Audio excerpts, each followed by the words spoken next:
بسم الله الرحمن الرحیم. نن راځو اکسیل ته. په اکسیل کې فونټ ګروپ نه زموږ درس سٹارټ اخلي. مثلا دلته ما سره لږ ډیټا یي، مثلا آی ډي نمبر، نیم، مثلا پوزیشن دی، مثلا سالري ده، مثلا اوور ټایم یا اضافه کاري ده. دلته زه غواړم دلته یو آی ډي نمبر ولیکم، مثلا C001 آی ډي نمبر د کارمندانو ما سره دی.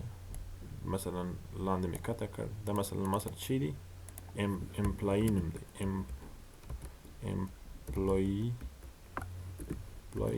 نیم، امپلایي یا کارمندانو نومونه دي ما سره.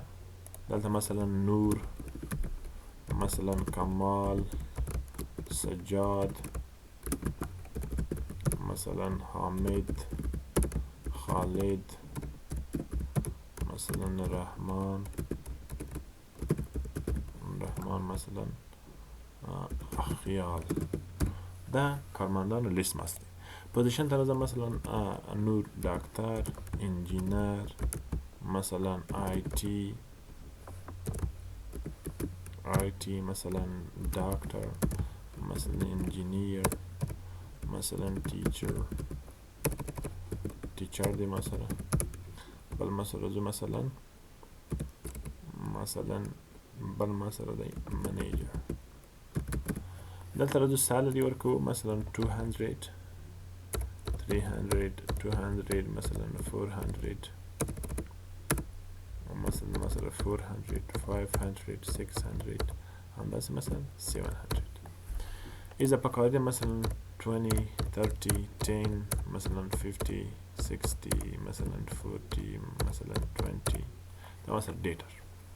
په دې ډیټا باندې زه غواړم یو لړ عملیات ترسره کړم. دلته اول راځو فونټ ته. یوه خبره تاسو په یاد دي چې په دې ګروپ کې ټول سیټینګ د فونټ مربوط کی، هر څه چې فونټ پورې اړه لري د دې ځای نه شي کولو، یو په یو د دې نه ترسره کوو. اول زه راځم دلته د ډیټا سلیکټ کوم. زه غواړم دا ډیټا د ما سره بولډ شي. بولډ باندې کلیک کوم، ډیټا بولډ شو. ایټالیک باندې کلیک کوم، ایټالیک کی. انډرلاین باندې چې کله کلیک کوو،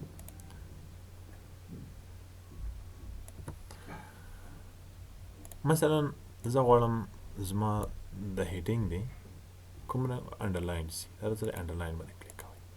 رو د مثلا انډرلاین شي. انډرلاین چې کله کوي ډبل انډرلاین دی، دوه لاین لاندې ورکوي. مثلا په دې قسم باندې تاسو کولی شئ دې ته انډرلاین کړئ، او دې قسم باندې تاسو کولی شئ دا انډرلاین کړئ. دې نه وروسته موږ لرو بارډر.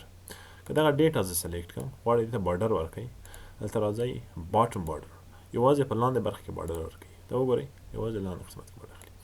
مثلا همدې قسم باندې ټاپ بټن په پاس برخه کې، لیفت بټن په چپ طرف کې، او رایټ په ښي طرف کې. اول راځئ دا چیک کړئ، زه غواړم دا اول نو بارډر کړم.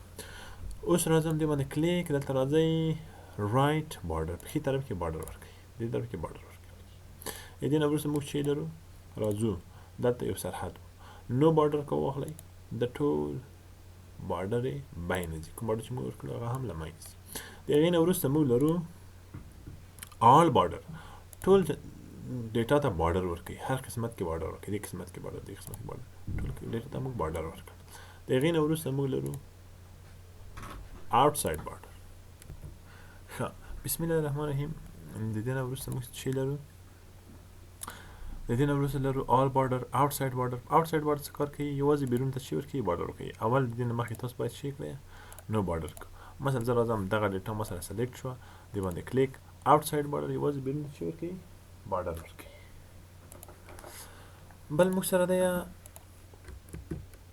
سره دی داسې سلیکټ کوم مکمل، دې باندې کلیک، دلته راځئ تک آوټساید بارډر، بیرون ته بارډر ورکوي خو لږ ضخیمتر تک بارډر ورکوي. وګورئ دا د هغې نه لږ ضخیم دی. بل موږ سره دی باټم ډبل بارډر. په دې ځای کې یو سرحد دی، یو سرحد دې ځای کې دی، د لاندې باټم ډبل بارډر ورکوي، لاندې باټم بارډر. بل موږ سره دی تک باټم بارډر، لاندې بارډر ورکوي خو تک دی، لږ ضخیمتر تک بارډر ورکوي. وګورئ لاندې یو بارډر ورکوي. بل موږ سره دی، دې باندې کلیک او لاندې راځئ ټاپ ان باټم بارډر، کتم بارډر ورکوي او لاندې بارډر ورکوي، پاس هم بارډر ورکوي لاندې هم بارډر ورکوي بل موږ سره دی ښه ټاپ اینڈ تھک باټم بارډر پاس کې نری بارډر یا عادي بارډر ورکوي او لاندې تھک باټم ورکوي پاس کې عادي لاندې تھک بارډر لږ ضخیمتر بارډر ورکوي دې نه لاندې موږ لرو ټاپ اینڈ ډبل باټم بارډر پاس کې عادي بارډر او په لاندې کې په باټم کې ډبل بارډر دی دې ته وګوره دا هم د دې کار دې نه وروسته موږ لرو ډرا بارډر څه کوي غواړي یو بارډر ډرا کړي رسم کړي دلته مثلا یو بارډر رسموم یو بارډر مثلا غواړم په دې ځای کې رسم کړم مثلا غواړم دلته یو بارډر رسم کړم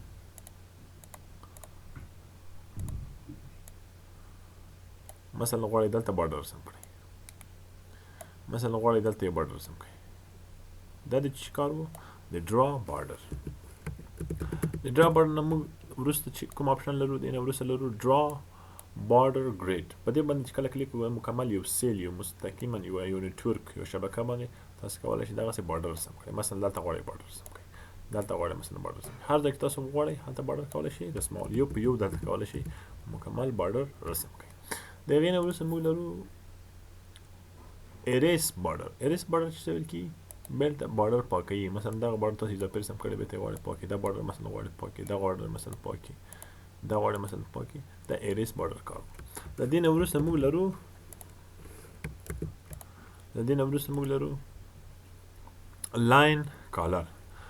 لاین کالر د بارډر لاین څنګه رنګ ولري موږ ورته سور رنګ انتخاب کړو دلته موږ راغلو لاین کالر مثلا سور رنګ ورکوم دلته چې اوس کله بارډر رسموم اوس به کوم رنګ اخلي سور رنګ اخلي بل موږ سره کوم آپشن دی لاین سټایل کوم سټایل غواړي اوس دغه عادي سټایل دی مثلا دغه رنګ سټایل غواړي دا رنګ سټایل غواړي کوم هر رقم لاین سټایل چې تاسو کار دي نه کولی شئ زه مثلا غواړم ډبل لاین یا مثلا غواړئ دغه لږ ضخیمتر سټایل ولري اوس که تاسو بارډر رسموئ لږ به ضخیم وي دا و د بارډر د دې نه وروسته موږ لرو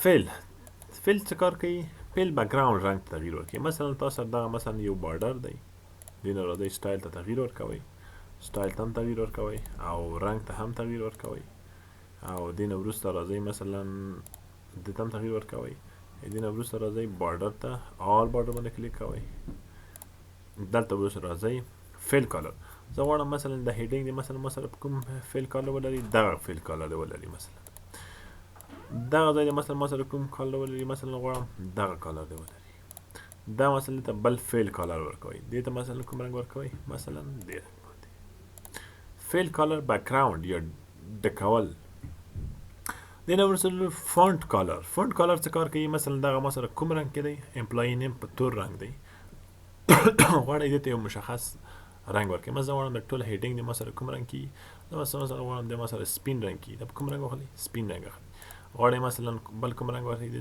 هر رنګ تاسو کولی شئ ورکړل شي مثلا آی ډي کالم د ما سره کوم رنګ کېږي مثلا په دې رنګ کې د ما سره دې رنګ کې د ما سره هر رنګ چې تاسو کولی شئ ون بای ون دې ته نه ورکولی شئ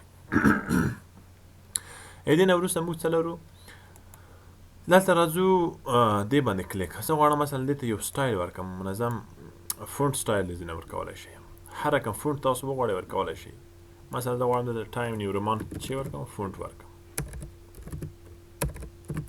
ټایم نیو رومان باندې کلیک او دا کوم سټایل فونټ ځان ته اخلي ټایم نیو رومان او دې ځای نه کولی تاسو اندازه کم زیات ایټالیک بولډ دې ځای نه کولی شو دې ځای نه کولی شئ اندازه ورکړئ دلته مثلا داسې اندازې چې دې ځای کې نه وي اوس مثلا 10 9 8 اوه اندازه نشته کولی چې د اوه اندازه ورکړئ 14 اندازه نشته مثلا دلته غواړئ کوم اندازه واخلئ 14 د خپل کیبورډ نه تاسو کولی شئ انټر کړئ او 14 اندازه ورکړئ یا مثلا دلته راځئ کوم سټایل تاسو غواړئ دې ځای نه کولی شئ یو سټایل انتخاب کړئ او دلته راځئ دې ځای نه کولی شئ یو رنګ ورته انتخاب کړئ وبښئ فونټ سایز ورته انتخاب کوم فونټ سایز غواړئ تاسو مثلا 14 14 12 هر یو تاسو غواړئ دې ځای نه ون بای ون تاسو کولی شئ انتخاب کړئ د هغې نه وروسته موږ لرو انکریز فونټ سایز او ډیکریز فونټ سایز مثلا فونټ سایز کولی شئ دې ځای نه کولی شئ دې ځای نه هم زیات کم زیات کړئ او دې ځای نه هم کولی شئ کم زیات کړئ دا په هوم مینو کې هوم مینو کې فونټ ګروپ نور درسونه انشاءالله په راتلونکو ویډیوګانو کې